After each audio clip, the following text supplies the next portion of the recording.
shave fans, super curve honing fans, type 2 diabetes rescue by keto fans, carnivore, the proper diet, the proper human diet fans. Bill here, out of the infirmary. Today is Sunday, August the 18th. It's been a while since I've published a video. I have a video that I'm working on, my voice is just recovering enough today that I might feel comfortable enough, although I'm still a little rough on the vocal cords, I'll say. So I may not do it yet, but I did do some super curving of some rocks and a test shave on a razor that I honed up on that stuff. And to show you what I did, okay, I think I showed this. This is a Vermont slate. I got this from Griffith Shaving Goods. You know, for a big piece of rock like this, it did not cost a whole lot of money. I got this on a 6-foot wheel. I got this on the 24-foot wheel off of the Jared plate. I also made a rubbing stone that mates so I can develop a slurry. I need to do some work on this to evaluate the honing of it. Supposedly this is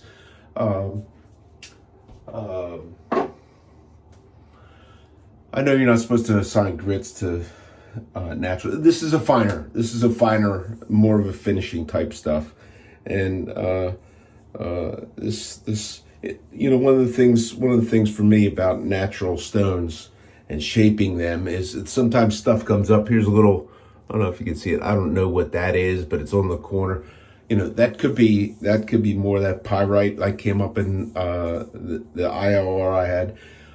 It's not going to bother me. And that's one of those things where I suppose I could go down in there and, you know, like just dig it out. So as you can see, I'm still coughing. I did do another green brick a long time ago. This was the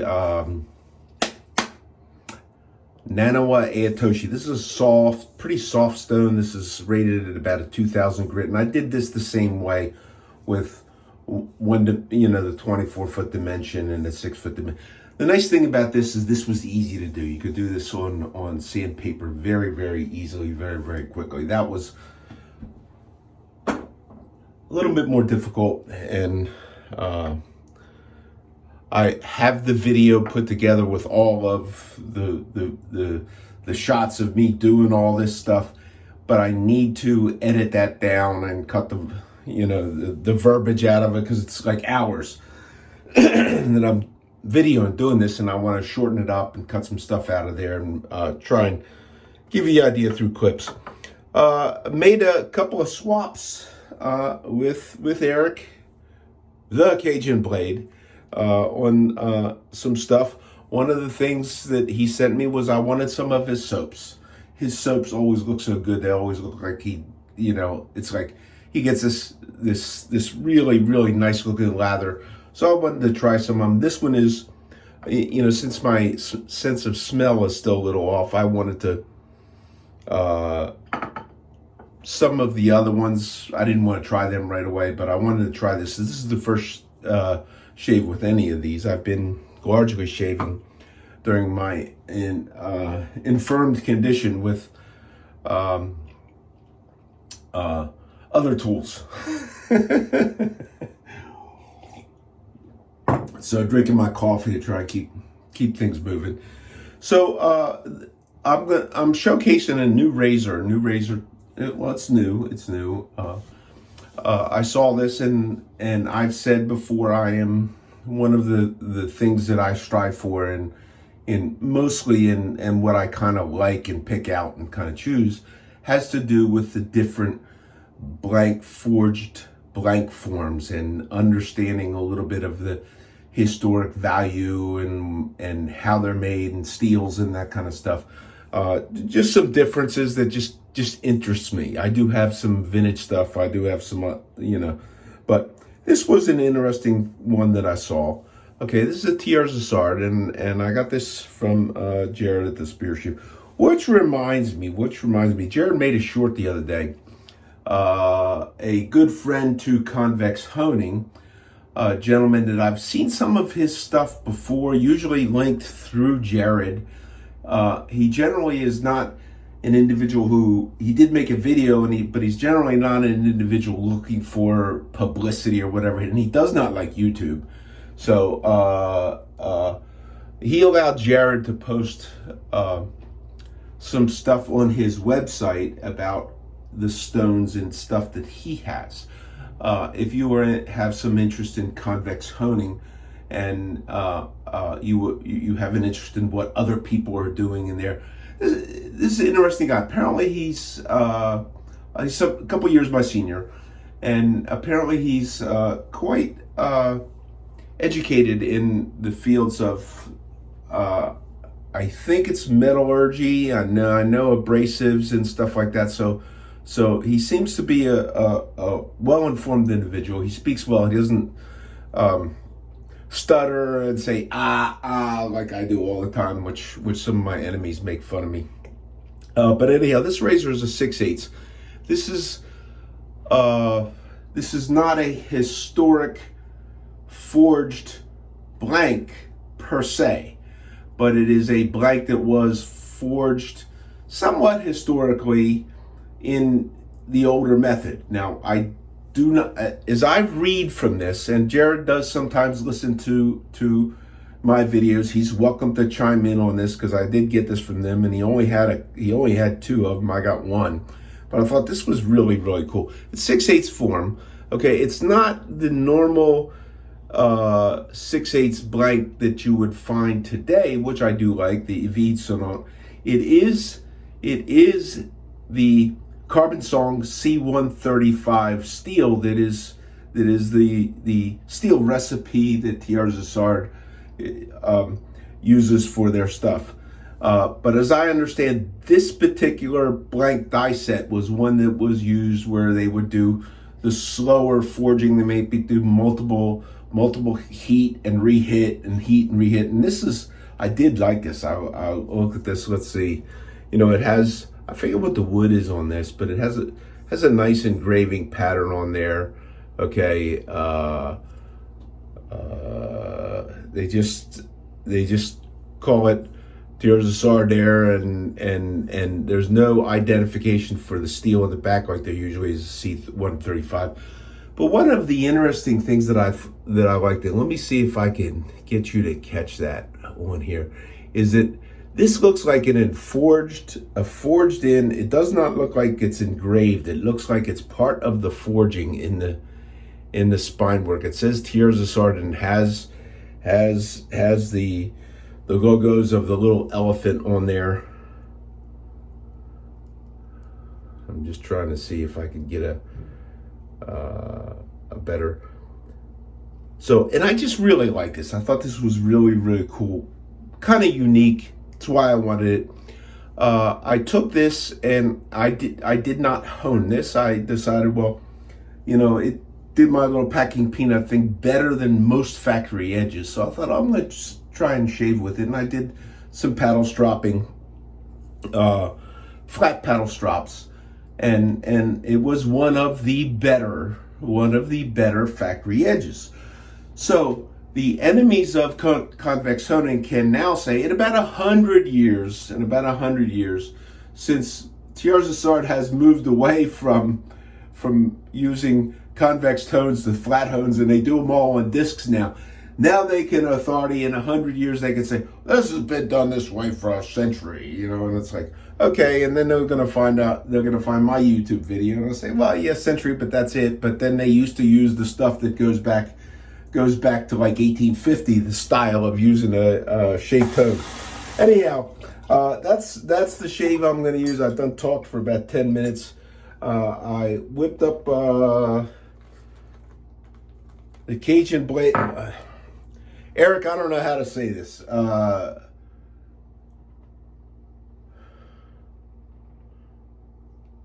it a T? Tourette depends, you know. Guess I gotta take French to.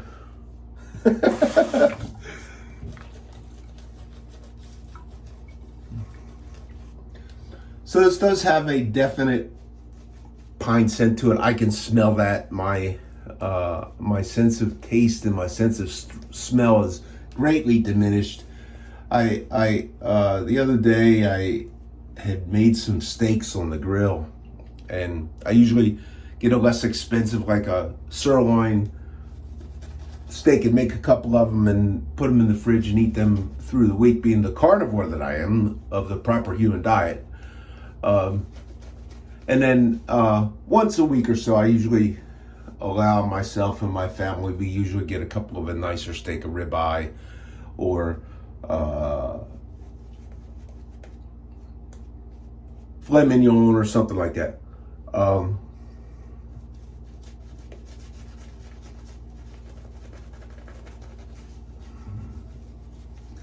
And I could not taste. In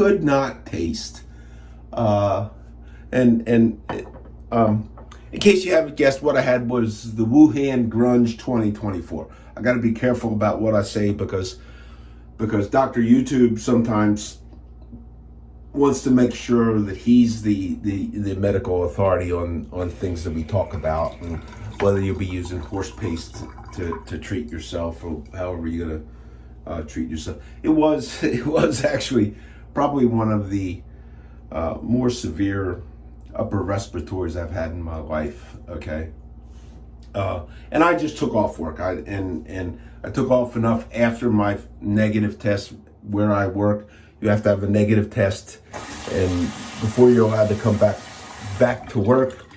And then after your negative test, you have to go 5 days and still wear a mask. I just did not think. Okay, so I didn't go back yet. I'll go back Monday, tomorrow, because I'll be able to go back without a mask. Because I just did not think that recovering from an upper respiratory that I necessarily wanted to be covering my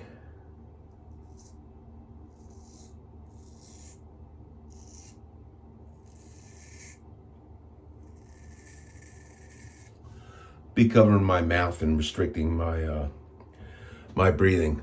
So that's pretty good. I did touch this up this time. I did go to my set of convex strops. It did improve over the stropping on the flat.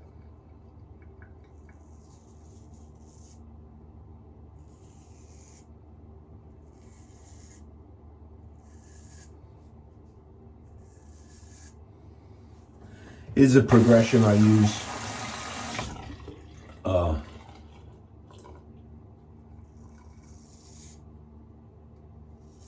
I've had good success with it. Now, I seem to think that I really like this soap. Okay, I'm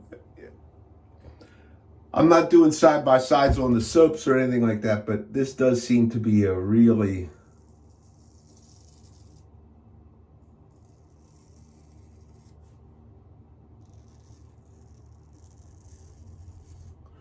really nice soap, and people all over the world have gotten these soaps. Eric is in my mind famous world famous rock collector and hobby soap maker.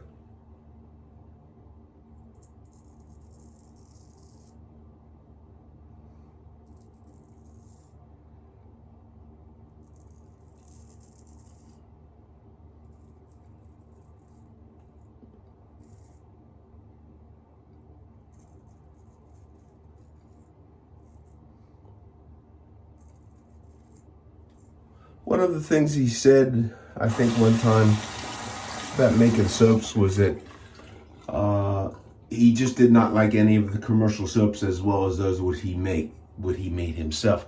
This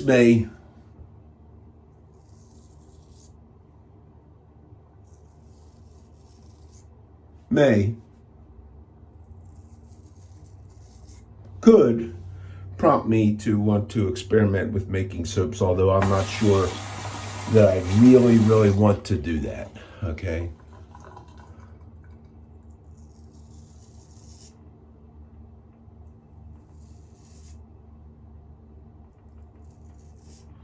over the years in the business I'm in, I have had to work with caustic chemicals, and I just don't like it. It's.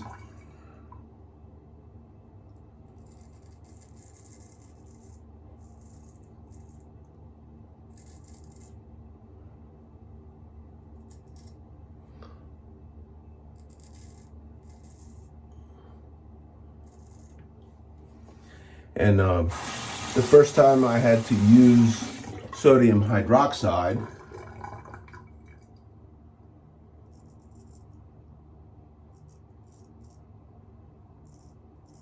on a service call, the guy came to me and says, "Just don't get it in your eye." What do you mean? He says, "Well, you go blind."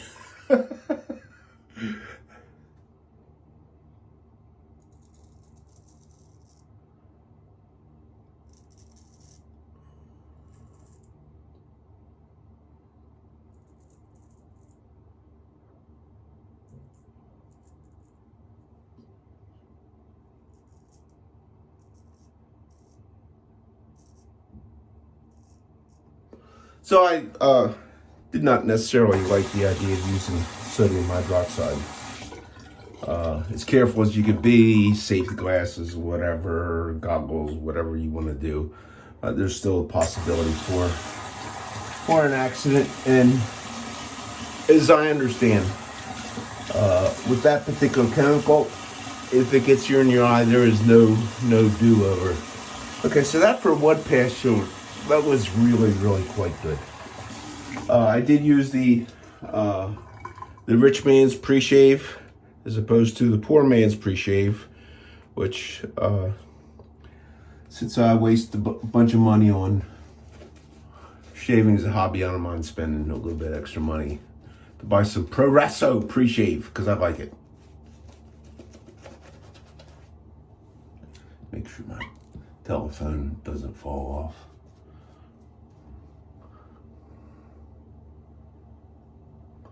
So and I haven't gotten around to ever getting a list. Those of you that list me on your shaving channels as channels you like to watch, I do appreciate that. I should copy one of your lists and put it somewhere, because there are just a nice bunch of guys that come from different backgrounds and different perspectives, and they just want to talk about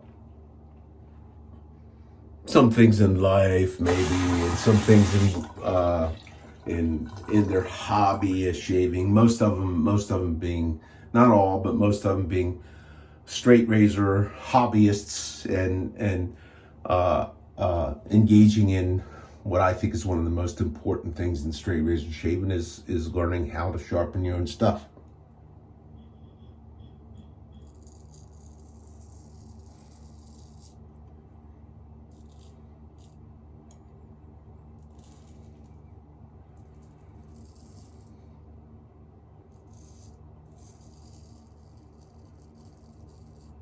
And while there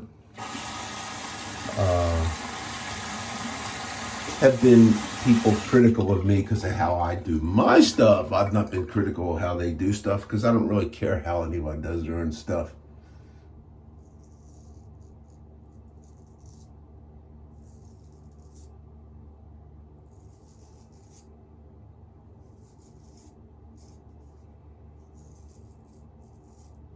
I just wanted to be able to talk about what I do, and if there are people who are interested in that, they can do that.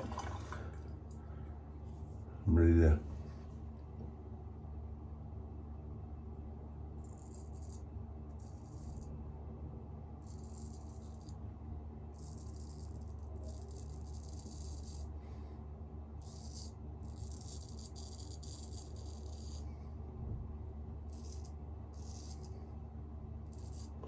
almost ready to do a repeat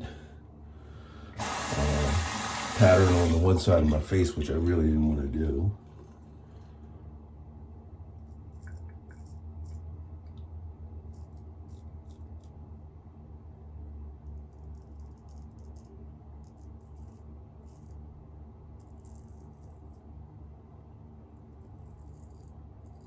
But sometimes.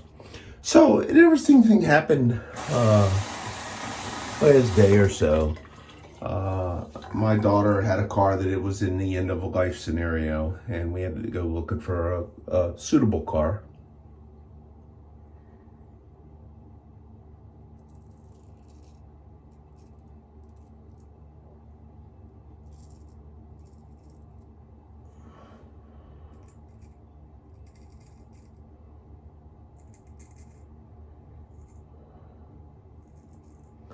So,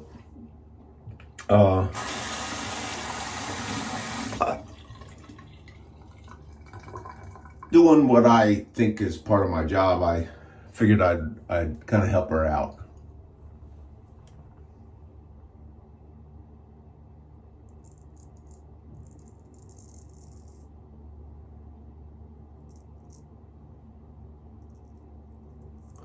Although in the end, I'm very proud that she actually went through the process on her own and did very well in that process.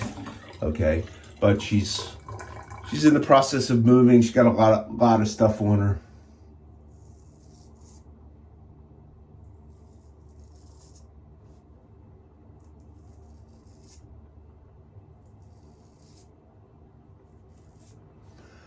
So, but the first car that we selected a couple cars, and the first car that we actually went to look at, and it's a situation where this is not an immediate have to buy today, but we're looking close to that because she's in the process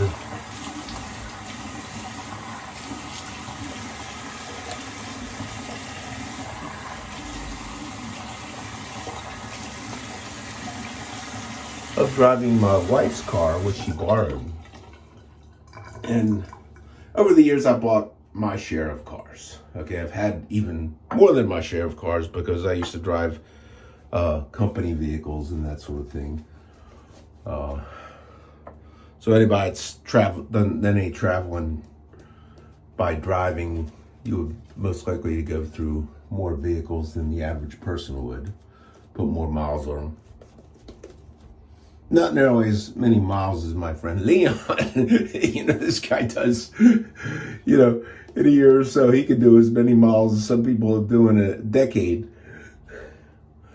So, anyhow, we looked at this one car, and, it was a car that I would kind of approve of getting. It was used. It had its shortcomings being used. And this is a great soap, Eric. I love this. Thank you very much.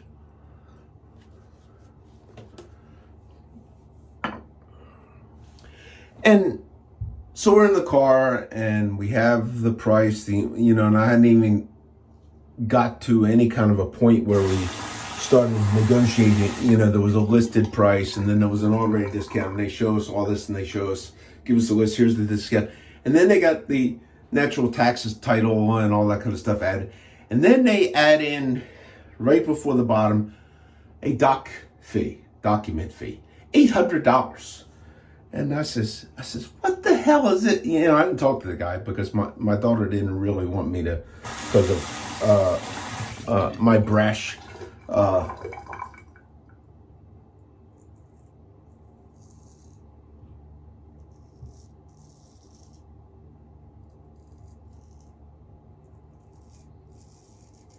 mannerisms at times.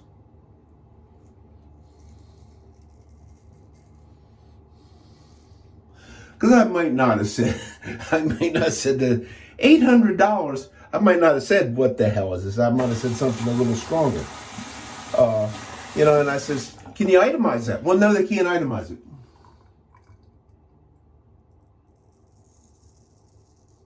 They just changed the law, and we were looking at this car in Maryland, and they just changed the law in Maryland, and now the doc fee is allowed to be $800. Or because of that, the doc fee is now, it didn't used to be that, it was only $500 before July. And I thought, what is that?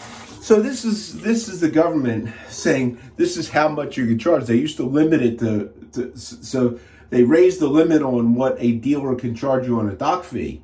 Okay, but they don't even have to tell you what it is. So it's like they got little old Granny in there putting paperwork in a file, and they're going to charge you $800 for that. Okay, and that's a fee. That is not anything. That's you as somebody who wants to buy a car. That's your responsibility.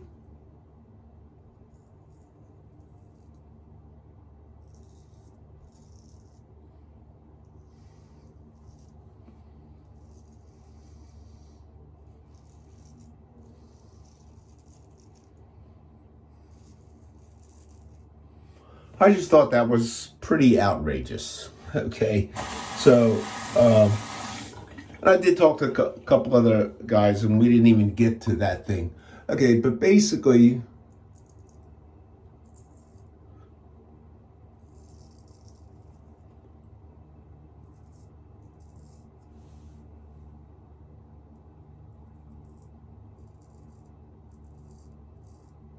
while there may be costs that are included in the transactioning of used automobiles or new,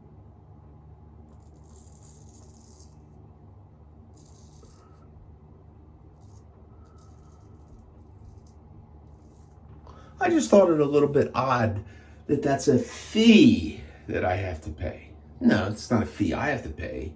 It's what you have to pay as the cost of doing business. And they really, it's why people almost dislike used car salespeople.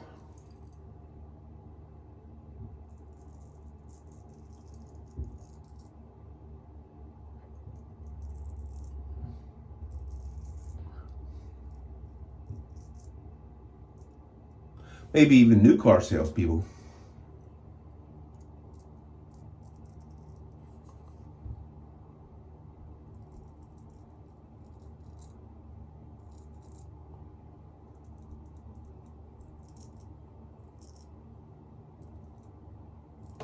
Dislike them as much as lawyers.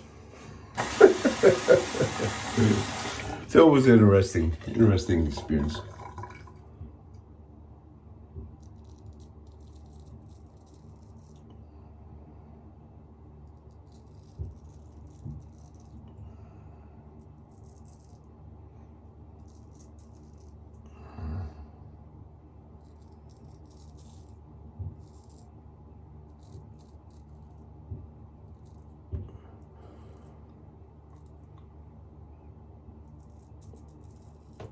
So I'm very glad for that particular dealer that they did get that $800 onto the price. I've been in sales, never sold used cars, but I've been in sales. There just comes a time where if you push too hard, the answer is no, and you don't even have to be told no. It's like, so that was a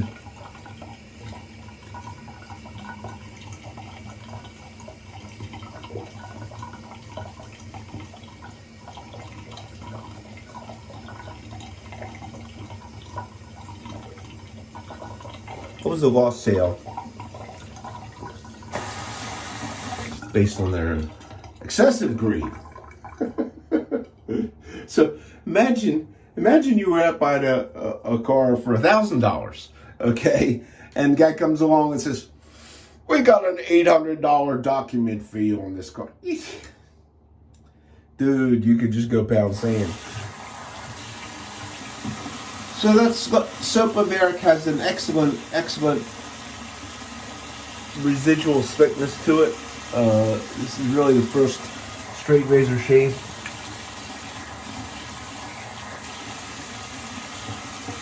that I've had in maybe 2 weeks. It was good. Let me get my alum.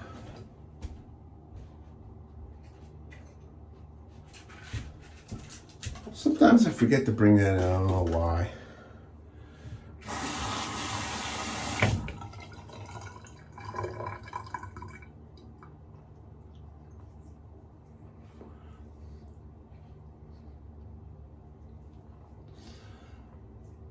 About an average sensation with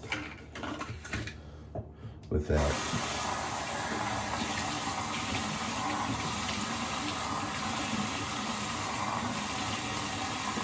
And I'm going to use as an aftershave treatment something I usually don't use. I'm going to use George F. Trumper West Indian Skin Food. Okay, I'd gotten a bottle of this when I first started shaving from, I think like many people, they watch Geo Fat Boy, and I'd seen one of his shave videos, I think before I even started, and he used this, and it's like, okay, and I bought a bottle of it, and I liked it. I especially like the smell of it. And this is kind of a test for me because I don't know that I've ever used this and left it by itself. I can smell the lime, okay, but I don't know if I've ever used this just as a singular aftershave treatment, which today I'm going to do that and see how it comes out. But this big bottle, okay, this is one of the things many of you have watched my channel have heard me say that I had thought that wet shaving as a hobby was in decline. I still think that. One of the reasons was this I got from Straight Razor Designs, okay, and I also got another thing from Straight Razor Designs. When Abrams decided to get out of business, he started discounting every week. He increased his discount, I guess, over a period of 8 or 10 weeks until his discounts were pretty substantial. And once he got those substantial stuff, this stuff, look what, go somewhere online, look what a 500 milliliter bottle of this stuff costs. Pretty expensive. But at a 50% discount, it's, and I've had that all these years. Okay, as well as this, I bought this strop. This is Straight Razor Designs. This is a strop, very expensive strop. I don't use it that much anymore, but it's a very good strop. It was very expensive. Much more than I ordinarily would have spent for a strop, but on a 50% off, you buy that. So that's where I bought that. So thanks for the comments from those of you who knew I was out with the grunge, and I am back. I'll hopefully I don't know if I'll get to it this weekend. I did promise that I would put together the video on shaping up that piece of slate. I'll do that, and I do want to. I was originally going to rehone this one on there. At this point, I'm not. At the end of that video, or tied in with that video, where I put the honing on the end of a video of a razor that I honed on that, I was not necessarily happy with the end result on that. I did not look at it under a scope, and you'll see all that when that one comes out. That'll be a rehone for me. This one, I'm going to keep the edge on this, the factory edge on this, because it does seem to be pretty good. So much for that. Great shave. Hope everybody has a great week, and avoid the grunge. 2024 is built out.